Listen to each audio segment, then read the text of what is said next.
Edmund Wilson se llevó la gloria tras publicar un trabajo cuya conclusión era que los cromosomas X e Y determinaban el sexo de los seres vivos.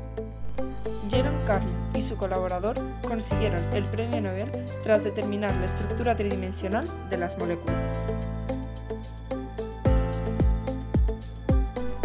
También se llevó el premio Nobel Martin Rayl tras descubrir las púlsaras, que son cadáveres estelares que giran sobre sí mismos a gran velocidad.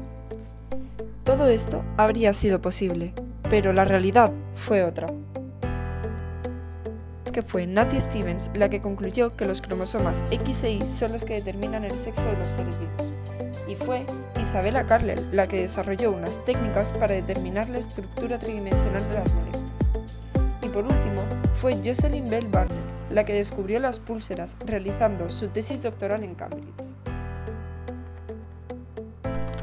Al igual que ellas, otras muchas mujeres han sido ocultadas en el mundo científico, y es nuestra responsabilidad como sociedad conseguir la visibilización de las mujeres en la ciencia, para que todas ellas sean reconocidas.